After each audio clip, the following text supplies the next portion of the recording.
Le dernier thème concernant la formation d'estimateurs, le CSMO, à la demande de la corporation, depuis 3 ans, travaille sur un dossier de certification d'estimateurs de dommages en atelier.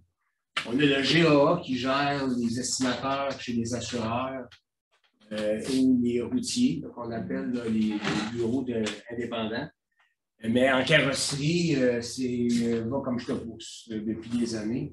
On n'a pas la reconnaissance du métier. Donc, pour la première, il y a eu des subventions faites par la CPMT pour faire un cours de formation qui est vraiment de base, qui est un cours en ligne avec des capsules où les gens vont s'impliquer, puis il va y avoir un coach qui va les aider à mieux performer ou à comprendre l'industrie. Et on a une demande deuxième de subvention de fait pour vraiment avoir une certification. Donc, il y a des étages qui se font. C'est long, mais on y arrive. Avec votre participation, votre collaboration. Le CSMO, pour ceux qui le désirent, ont mis en ligne les inscriptions pour la formation d'estimateurs. Il y avait beaucoup d'interrogations à savoir est-ce que c'est un cours avancé ou intermédiaire ou de base. C'est vraiment un cours de base pour une nouvelle personne qui veut apprendre le métier d'estimateur de dommages. Le point que je voulais aborder dans les dossiers, notre grand chantier de la corporation qui est depuis 2 ans très actif, on va commencer peut-être par le CSI assureur, c'est qu'on a un deuxième volet. Et l'an dernier, quand on a fait pour une première informations que les carrossiers nous ont transmises sur l'indice de satisfaction de tous les assureurs, ça a fait comme débloquer des choses là, indirectement parce que des assureurs ont pris conscience qu'ils n'étaient pas ce qu'ils s'apercevaient qu'ils pensaient qu'ils étaient. Et là, ça a fait un genre de jeu où ce que des dirigeants chez les assureurs ont pris conscience que bon, ils n'étaient peut-être pas à la hauteur de leurs attentes, puis qu'ils ont voulu mieux faire. Donc, il y a eu des réactions qui ont été presque immédiates à la suite du CSI. Et à la corporation, nous, on avait adressé une lettre à chacun des dirigeants des assureurs pour leur dire leur rang, puis qu'est-ce que les carrossiers, entre guillemets, reprochaient. Donc, il y a eu un jeu qui s'est fait, et même il y a des cas de carrossiers qui m'ont dit, à la minute qu'on a mis le CSI assureur, puis que les assureurs ont vu leur rang, on a eu moins d'ingérence dans nos dossiers, peut-être moins de dictature, comme des fois on disait, mais hey, c'est pas à la hauteur, on va te débrancher, des menaces, des fois, qui sont non acceptables. Mais il y a eu un calme qui s'est fait à la suite du CSI, et là, on veut le récidiver, faire une deuxième version du CSI pour que les assureurs qui étaient, mettons, au 7e ou 8e rang voient si leur position s'est améliorée ou non. Mais je vous dirais qu'à partir de ce CSI-là, ça a été vraiment un élément déclencheur, une prise de conscience qui s'est faite chez les assureurs pour dire « Oh, on n'a pas le portrait qu'on pensait. » L'autre point que je voulais aborder après le CSI, c'était au niveau des frais de gestion. Là, 3 ans, on avait fait une étude où ce qu'on avait convenu par les carrossiers qu'un frais de gestion équivalait à environ 250 $ de frais. Ça, c'est des estimations, agents de liaison, au niveau des pièces, lavage, etc. En fait, on s'apercevait que là, 10 ans, on avait, mettons, 4 techniciens pour un nombre productif en administration. Et là, plus ça allait, c'était 3 pour 1, 2 pour 1, puis là, c'est quasiment rendu 1 pour 1. Donc, il y a un coût à ça. On l'avait mis avec une étude de 250 $, là, 2 ans et demi, même presque 3 ans. Ça n'a pas diminué, hein? Il y a eu encore beaucoup de transferts des tâches chez les carrossiers. Et ça l'a amené à une prise de conscience où ce qu'on a évalué en heures combien de temps par dossier qu'on met en moyenne. Et ça l'a sorti au fait que c'est 9,3 en moyenne par dossier. C'est énorme. Qui paye pour ça? C'est le carrossier. On engage du personnel qui est de plus en plus un estimateur aujourd'hui. Vous savez, les coûts pour l'engager. Agent de liaison. Vous avez du personnel de directeur d'atelier, en fait, pour diriger l'entreprise. Vous avez au niveau de la gestion des pièces. Donc, c'est de plus en plus demandant.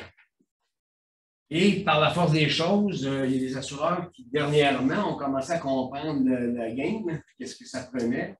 Ils ont commencé à dire de eux-mêmes, ben, on va peut-être donner une compensation temporaire à ce qu'ils disent pour un frais de gestion. C'est bienvenu, c'est timide, mais c'est bienvenu. C'est un premier pas dans la bonne direction. Sauf qu'il y a des assureurs qui ne le font pas encore. C'est pas normal qu'un assureur bénéficie d'un traitement de faveur. C'est, je dirais même, non compétitif entre l'assureur qui le paye et l'autre qui ne le paye pas.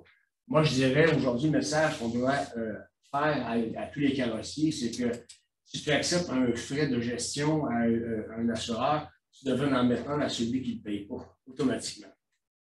Donc, éventuellement, je pense que c'est à réfléchir de quelle manière on peut le faire. C'est pas logiquement, mais c'est sûr que si on paye 60, 70, 75 pièces pour le moment, on est loin du 250 qu'on avait évalué il y a 2-3 ans. Mais c'est un premier pas, puis j'apprécie beaucoup les assureurs qui ont commencé à prendre conscience du besoin de payer pour un frais de gestion. Un assureur aussi qui le fait un peu déguisé en disant, bien, si c'est un véhicule carrossable ou non carrossable, il y a des montants qui sont différents. C'est sûr qu'encore là, on est loin du standard où ce qu'on dirait, exemple, un frais de gestion devrait être à 250 $. Et ça va être à nous, les carrossiers, éventuellement, à prendre notre place et prendre conscience de notre capacité de dire, bien voilà ce que ça coûte. Véhicules de courtoisie, ça fait longtemps qu'on en parle. Ça fait des années qu'on sait que les autres provinces ont bénéficié d'une longueur d'avance sur ce dossier-là. Mais je pense qu'il est temps qu'en 2023, il faut être rémunéré pour ça. À tout le moins la règle du point 3, où on prend une compensation. Certains assureurs qui ne sont pas majeurs au Québec le payent, mais comment est-ce qu'on amène ça chez les autres assureurs? Je pense qu'il va falloir, peut-être comme industrie, prendre conscience qu'il va falloir mettre notre pied à terre et éventuellement dire, bien voici les frais de gestion. C'est plus ce que c'était il y a 10 ans quand on prêtait une minute à un client. C'est très différent. Les coûts sont là. Les gens aujourd'hui veulent des véhicules électriques avec name it. Donc, ce n'est plus les mêmes coûts. Puis les assureurs vont commencer timidement, encore une fois, de dire, bien, on va donner une compensation, mais je pense qu'il faut aller un petit peu plus loin. Là, on ne peut plus survivre à ça. Luc, on a un commentaire sur Zoom qui demande, on devrait ajouter un frais à toutes les estimations, toutes les compagnies d'assurance confondues? Ça devrait. Ça serait logique. Le gros bon sens serait de ce sens-là. Et moi, je disais, bon, j'ai parlé avec Michel Bourbeau dernièrement, puis Michel va peut-être en faire allusion tantôt. À notre AGA, je pense que c'est quelque chose qu'on devrait, comme industrie, mettre à l'ordre du jour. Parce que ça, c'est ma pensée peut-être personnelle, mais c'est sûr que pour être équitable, tous les assureurs devraient payer un frais de gestion. À ça, je n'ai pas le prix, là, tu sais. Mais on en a une bonne idée. Est-ce qu'il y a d'autres questions, Evelyne, qui ont été sur... J'ai un commentaire ici. On met combien? Je n'ai pas de problème à l'ajouter. 250. Ça vaut ça en masse. C'est 9 heures. Écoutez, ce n'est pas des farces. On le paye de personnel. De plus en plus, un agent de liaison, là, un estimateur, ça coûte combien? C'est des frais qu'on a. Puis, en fait, c'est graduellement que ça s'est fait avec le temps. On a transféré des tâches aux carrossiers parce qu'ils faisaient le bon travail.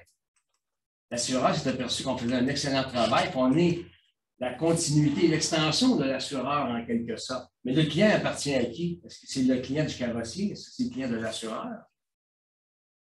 Des questions qu'il faut se poser, puis je pense qu'il faut aller un petit peu plus loin. Puis l'industrie commence à être un petit peu plus, je dirais, mature à ce niveau-là. On a des hommes et des femmes d'affaires de plus en plus qui comptent réellement c'est quoi les frais. Avant ça, on était plus artisanal, familial, puis notre salaire, c'est de faire une bille, hein? On a fait une belle job, wow! À quel prix? On ne peut plus se permettre ça. On a travaillé sur les allocations de peinture. Le GAA avait, il y a 3 ans, cessé de gérer la peinture. Une des raisons que, bon, on a parlé pendant plusieurs années. Nous, à la corporation, dans l'aide-mémoire, on a évalué le coût qui était raisonnable depuis les augmentations depuis 2 ans. Si vous allez dans l'aide-mémoire, vous allez voir qu'il y a un frais qui est appliqué pour les 2 étapes, les 3 étapes. Personne chez les assureurs ou personne comme carrossier indique ce frais-là. Même c'est ma déception des fois de voir que les carrossiers ont un 3 étapes et ils chargent pour un 2 parce qu'ils n'ont pas cliqué à la bonne place. C'est complexe, je le sais, Mais si on veut continuer à ne pas avoir d'espace entre ce que les compagnies de peinture nous vendent le produit versus ce qu'on va chercher chez l'assureur, il va falloir suivre ce que l'aide-mémoire propose en augmentation. On en a fait un le 19 février qu'on a augmenté de 10 parce que les compagnies de peinture ont augmenté de 10, 11, 12. Et cette année encore, en 2022, il y a eu des augmentations de 10 qu'on va devoir adresser. Mais nous, à l'aide-mémoire, quand on marque les frais qu'on propose, on n'est pas là pour jouer à la police ou dire que c'est le frais idéal. Il faut que les carrossiers emboîtent le pas. Puis on donne une suggestion de prix qui devrait être respectée à travers ça. Puis ça le vaut aussi. Donc, les allocations de peinture, ce n'est pas aux oubliettes, mais on a d'autres chevals de bataille, je pense, qui sont des allocations de peinture, les véhicules de courtoisie, qu'on doit mettre en priorité là, pour fin d'année 2022 ou tout le moins en début d'année 2023. Le dernier sujet, c'est que j'aimerais ça que Michel vienne prendre la parole quelques minutes, si c'est possible, pour inviter les carrossiers à notre AGA qui va avoir lieu le 28 octobre. Hein? C'est bien ça, Evelyne? 28 octobre. Le 28 octobre. Je viens d'avoir un commentaire sur le Zoom. Enfin, que je certifie ma pensée depuis longtemps, s'il vous plaît, appliquez le plus vite possible la charge de gestion. À mon atelier, on est rendu un employé non productif par productif. Ah. C'est ça. Bon, Michel, je te laisse la parole. Ah, ici, hein? Oui, direct là. Devant le capot. Alors, il y a une chose que Luc n'a pas mentionnée, là, qui fait partie du plan d'action du grand chantier qu'on a initié en 2021. Puis, c'est un clou sur lequel on tape de plus en plus, c'est celui du taux horaire. Alors, le taux horaire, là, depuis toujours, c'est tabou. On ne peut pas en parler ni avec les bannières, ni avec les assureurs. On a eu des rencontres avec des dirigeants assureurs à 4 reprises, hein, dans le courant des derniers mois. Alors, le véhicule de remplacement, on s'est entendu avec les bannières, c'est une priorité. Salut Sonia, salut Larry. Mais le taux horaire, il faut sortir là, de cette espèce comment je dirais ça, de non-diva, de no man's man-là, puis en parler. Alors, les problématiques qu'on souligne, qu'on amène aux assureurs, on a eu une réunion il y a 2 semaines avec la haute direction de Intact, la nouvelle vice-présidente pour le Canada. Puis, on parle de taux horaire. Alors, le véhicule de remplacement, c'est une chose. Les frais de gestion, c'en est un autre. Ce matin, je parlais avec toi, Chantal, hein, tu me parlais de certaines problématiques au niveau de la gestion des ateliers, les ajouts des tâches. On vous ajoute des tâches administratives, mais vous n'êtes pas rémunéré pour ça. Alors, on amène des correctifs, on bonifie un peu la situation financière, mais on amène d'autres tâches. Ça déséquilibre un peu, là, tu sais. Alors ça, on aura l'occasion d'en discuter et de faire un bout de chemin là-dessus. Mais le taux horaire, je pense que c'est un des chevals de bataille, sinon le cheval de bataille avec lequel on devra se battre là, dans les prochains mois, les prochaines années. Il faut que ça change. Alors, si vous voulez garder vos employés, mieux payer vos employés, régler les problématiques qui sont inhérentes à votre gestion, c'est le taux horaire. On a une assemblée générale le 28 octobre prochain, c'est dans un mois, à Québec, au Capitole. Vous allez en entendre parler. Le plan de marketing, le plan de mise en marché est établi. Ça commence, là, ça a commencé récemment, mais ça part là, cette semaine. Si ce n'est pas demain, ça va être après-demain. On a des choses à annoncer. Luc a gardé quelques munitions dans son sac à dos, là, mais il y a des choses qui vont être annoncées à l'AGA. Ça ne sera pas seulement une AGA, ça va être une forme de congrès, un mini-congrès. Alors, ça va durer une journée. Puis, normalement, ce que les autres corporations, les autres associations font, c'est qu'ils font l'AGA le matin. Nous, on va la faire l'après-midi. Alors, le matin, on va recevoir des carrossiers, des partenaires de l'industrie, des fournisseurs. On va annoncer, discuter, préciser le plan de match qui s'en vient, toujours relié là, au grand chantier qu'on a lancé en 2021. Il va y avoir un dîner et en après-midi, on va peut-être passer 1 heure après pour faire un tour d'horizon, Puis l'AGA va se faire en fin d'après-midi, ça sera pas très, très long, ça va durer 1 heure et demie. Et là, on va déterminer avec les membres, les carrossiers seulement, quelles sont les orientations, comment est-ce qu'on prend nos engagements, puis comment est-ce qu'on précise les prochaines actions, le plan d'action pour la prochaine année. Alors, c'est comme ça que ça va se passer. C'est correct, là? Parfait. Oui, parfait. C'est bon, c'est tout. Tu sais une nouvelle de la facture, La facture, oui.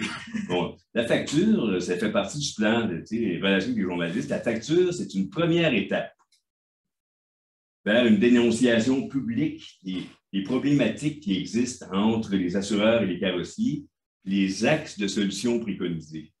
Alors, la facture, on avait eu des bons liens avec eux. Ça a tombé à l'eau.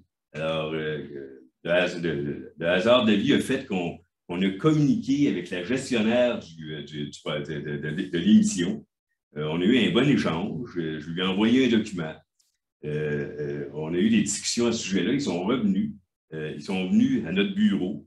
Puis, les sujets qui ont été abordés, évidemment, c'est des problématiques de main-d'œuvre.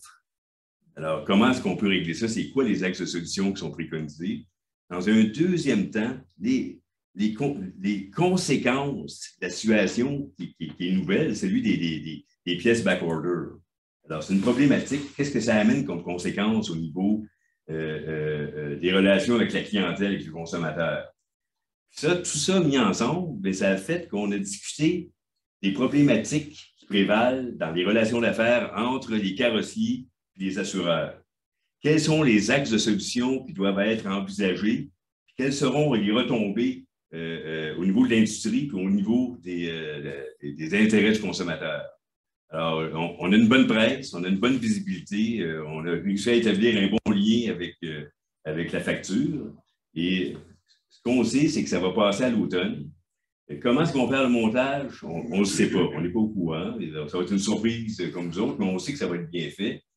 Puis, on sait aussi qu'on devrait probablement, il devrait y avoir des lendemains à cette émission-là. Alors, on doit se reparler avec la facture. Puis, on a mis un rôle sur l'émission de radio à 88,5 avec Paul Arcand. Alors, avec Caroline Gagnon, on a eu un appel, on a eu une invitation. On s'est dit que c'était trop prématuré. Ce n'est pas le temps Essayons de créer une relation entre carrossier et assureur qui va être constructive, qui va être rentable pour les deux parties. Desjardins a bien bougé, Intact a bougé. Dans la réunion qu'on a eue, Desjardins va mettre des montants, là, sur les frais d'ouverture de dossier. C'est supposé être annoncé, ça a été mal annoncé. Ils vont revenir, ils vont vous rencontrer dans les... Je pense que c'est le mois prochain, à Québec et à Montréal. Alors, Bénéva, la même chose. On a d'autres joueurs. Alors, il y a des choses qui ont été annoncées. C'est pas tout à fait ce qu'on attend, mais au moins, il y a une progression. Alors, gardons le cap. Je pense que la facture, ça va être une première étape. S'il n'y a pas de lendemain, la facture, le CSI, l'impact a été assez significatif. Même qu'à la réunion qu'on a eue avec Intact, une des questions qu'ils m'ont posées, j'espère que vous n'allez pas refaire votre CSI. Bien oui, on le reprend. On le dit année après année. Et pourquoi vous faites ça? Bien, pour les mêmes raisons que vous évaluez les carrossiers. Tout simplement.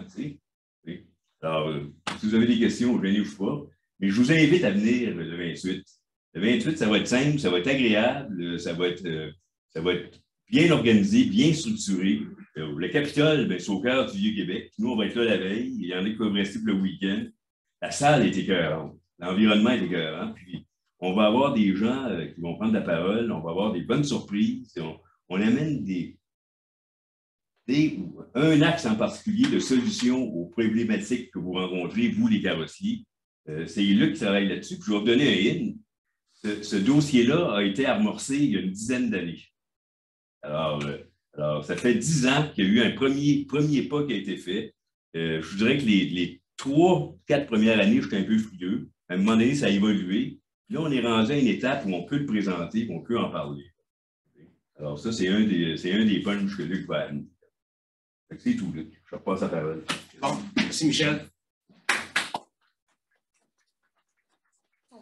Ben, écoutez, on est à l'heure, pile, hein, on est bon.